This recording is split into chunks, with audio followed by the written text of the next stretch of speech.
can fall in. But not if he does that.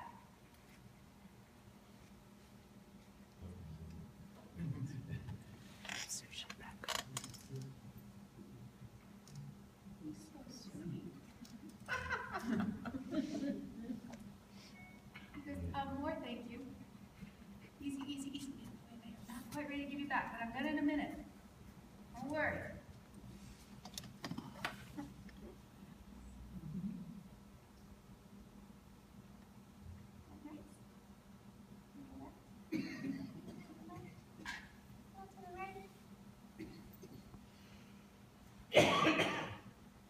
Want to try one more time, or have you had enough? You may have been done with me. You ready? Go get your mommy. He's had enough of me. I see that. You had enough of me too.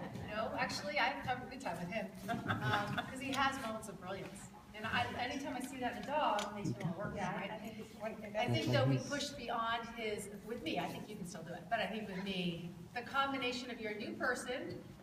And I'm not exactly sure what you have in mind, and that makes me nervous, so we're going to redo it.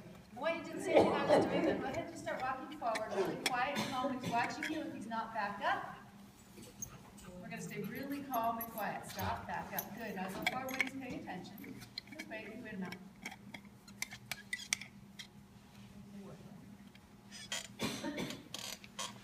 Yeah, no, I didn't feel like, I felt like verbal stuff would be worse. That quiet was better. Just patiently waiting him out. You can turn on a circle just so you can keep an eye on him. And go, don't say anything. Perfect. Cool. Yep. Now go forward. Nope, don't go forward. Now go forward. Turn right. Forward that. Yes. That's when I stop. Stay there. Go. Turn right. Oh, back up. Now go forward. Turn right. Forward. Put the head right down. Forward the dog. Forward. Keep it right. Put his head down. Don't look at me. Stay with the dog. There you go. Okay, now I want you to back up towards me. So he's in front of you. Back up. Yeah. Now, don't run into the pole behind you. Back up and then turn your left side so you keep going in the same direction. Where did that back be? Go ahead, back up. Yes, now turn. Now back up again. Just wait him out for a second. Try to keep him away from the poles because dogs are clearly peeing on the poles, and so that creates issues for you. All right, back up. Turn. Either way, just turn your side so he can fall into heeling. Start with backing. Yeah. Turn your body the other way so you can heel. There you go. Reward that. That was fine. It worked. It was different, but it worked. So you have two ways you can get in there. You can back up and turn this way. Or you can back up, open up the space, and go back up. Either one. But always start with backing for now. Back up. Turn. And reward. Reward now. Go this way. No? Give him a cookie. So when you back up, he should end up in heel position for just a few steps before he gets his cookie pattern. Back. Good. Back up. Turn. Walk. Turn right. Whoops. Slow down. Back up. He's about cooked. Good. Good. Reward that, and we're going to stop because I just feel like his head is exploding. Give him a few cookies, put them away. We talk for one more minute, and then we're done. Good boy, you did well. I think speed makes him frantic, and frantic causes him to flip away from work and get into trouble. Calm, no talking, slow pace. Just let the food do all the talking. Just back and turn, and right and reward, and back and turn. Every single time you're going to start over, go a little bit further, reward, and then come to the front, and then open up your side. Just always starting with the backing up because he wants to look at my face. So well, that's fine. Go ahead. When I was training him this week, because I was trying to get him see a clearer picture, I was doing the pocket hand on the perch. And he was doing a lot of the similar behavior I see now. And it was very calm, and I was not talking to him. It was just a matter of me having the hand, waiting him for offer. And he would get clicked, but there would be lots of times him just checking out. And giving you lots of other alternative behaviors. So my question is with him So I get what you're saying, and I think, as I was telling a few people, what I have got for myself this week is I'm a trainer that tries to make it happen, but not all the time. Right. And with a dog like him, I've tried many different ways, and I'm saying, like, so how many years, it's a hard statement, we've been kind of on a path, we're trying to help him with different ways of teaching him to heal, and it seems to be at a standstill. I think he knows how to heal. Because when he did it, he just did it. Yeah. So when I got it, I got 10 steps of perfect healing. When I made a right circle, it was perfect. The problem isn't healing. The problem is engagement. Yes. And if you get the engagement, the healing happens automatically. Correct. So, but I think he also has a, there is anxiety here. So there's sort of he's good for a couple of minutes, and then I think he puts, there's a buildup of, I've been doing this kind of a long time, I'm going to screw it up anyway. The one thing I would do is incorporate breaks of your own. So rather than waiting for him to say, I can't do anymore, right. Every single thing you do is followed by another opportunity to just stop. Here's your cookie. You're free? You're still with me? We'll back up and try again. Right? Okay. And then you trade for 2 minutes. You tell me he's wonderful. You scratch his head, which is very sweet. You start over and just recognize that he needs short sessions. And that should increase pretty quickly, but there absolutely has to be that sense of, are you sure you want to do this? You know, and also just from the point of view of basic engagement training. Right now we're doing it in a really easy open area. The next thing is not such an easy area, but very, very low criteria in terms of, just look at me again, I'll reward that. And in his case, I would take out all the verbals for now. I would not say heel, I would not say good boy, I would not say anything. It's all demeanor. You're interacting, you're calm, good dog.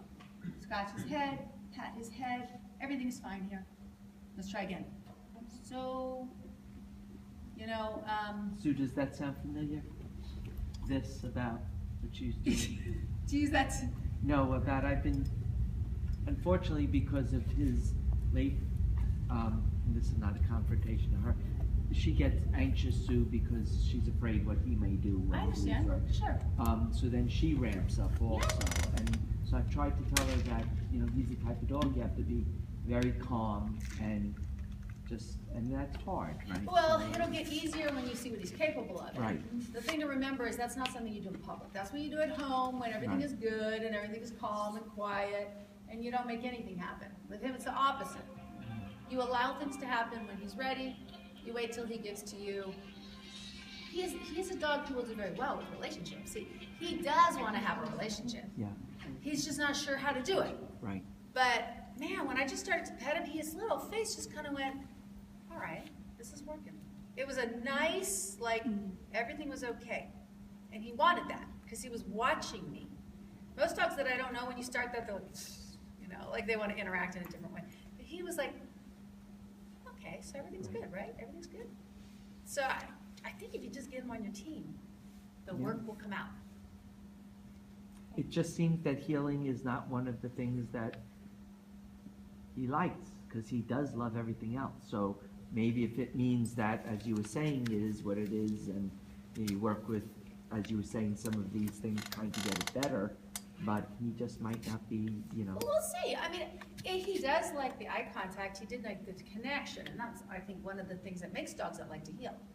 Is dogs that like the connection. He also likes subtle, quiet little movements. He absolutely sees every single one of them. You know, some dogs you do, I mean, that's all I had to do, and he would start coming in, just the littlest things, and he was looking for them. I could feel that he was watching to understand. Yeah. And other dogs haven't got a clue. Rick a lot of times tells me he doesn't think he wants to please, but I think he does want to please.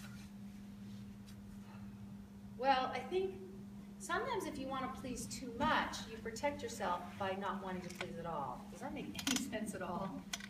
I think he wants to please too much. And it's hard to make people happy who train, because we have high expectations. And then he struggles to meet those high expectations, and it's easier for him to opt out than to try to figure out how to make it happen. That's a very good point. Okay? So I wouldn't say that he doesn't want to please. I would say that he's protecting his basic best interest by opting out. Right? But you can change that. Thank you. Basic meal, you know. Yes. And I would neuter him, but that's another matter altogether. And the reason I would neuter him is because the relationship between anxiety, aggression, and intact males is way too high. I have had intact males and had no problems at all.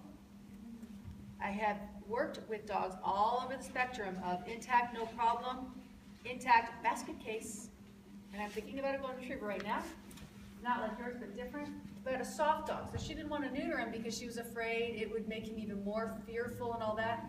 Oh, I couldn't believe the difference when she neutered him. I mean, it was like, he just, you know what I think the problem is? He spent his whole life going, I don't even know what I'm looking for, but I know I'm looking for something, and I know I'm supposed to care, and I know that I'm supposed to be upset with you over it, but I don't have the courage to even deal with this, and oh my God. And she neutered him, and my God, that edge just, he was like, oh, well, now I can have a relationship with you since I am not looking for whatever it is. I don't even know what I was looking for because I never had it.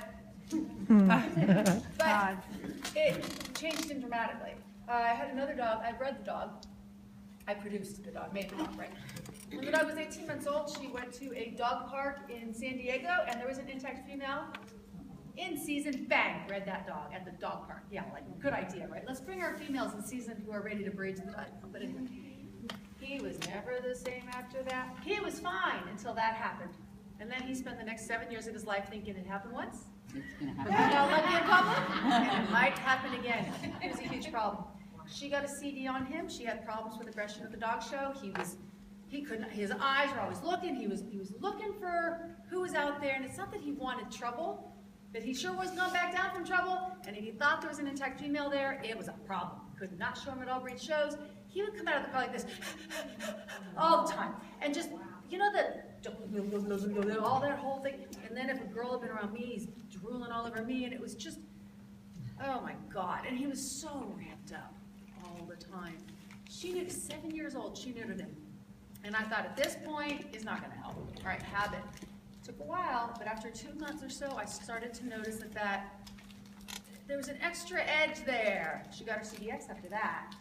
And now, he honestly was a happier dog. I mean, he could go into public without all that extra stuff, you know? You know, that the extreme fascination with the spots on the ground. And some dogs, I think, handle it fine. Really. They have no issues with the testosterone. There are no problems at all. And then I think others don't handle it so well. Maybe it's a combination of a higher sex drive. Maybe it's a little bit more anxiety wired into them. Some dogs come out with a little more aggressive side. Certain breeds in particular, and very confident dogs of certain breeds it becomes an aggression problem. Because they are out there going, anybody else got anything to say? Because you talk to me, you know? So that some dogs go that direction. But I think the more common thing is the dog is nervous, fearful, aggressive, because they're like, I just feel like I'm supposed to be. And it causes you a lot of trouble. So I don't know, think about it. If you have to keep them intact, you have to keep them intact. But if you don't, it's always something to be aware. There's nothing that competes with sex drive that I know of. Your dog is a good example. I have bred my dogs, and a high percentage of dogs will not eat around the time they're breeding, male dogs. So that tells you right there, your cookies, sex, your cookies. Right? I mean, not all. True. I know dogs breed, they eat, but not all. Prey drive is more important because without prey drive, you don't eat. That's true. And Actually, you don't have sex. So with my dogs, I have brought them various places to breed. I have bred the dogs, and then I have worked my dogs. On the field with the other dogs, we can train. They can work. They don't eat, but they can work. Because they're in a different place when they work. They're working bred dogs. In my opinion, the working bred dogs tend to have in my breed, they tend to have lower sex drive, which is odd, but it's just not what they were bred for. It's not that much of a driver. They still drop the food, and they still get that kind of little scattered, for lack of a better word. I don't know enough about Goldens to know how they tend to run that way. But dogs that do have a higher sex drive, I think, are harder that way. I don't know if it's your dog's problem or not. I'm just saying it might be a part of the puzzle to be aware of. And some intact males give you more grief than others. But like that spot thing, you know, that's classic male.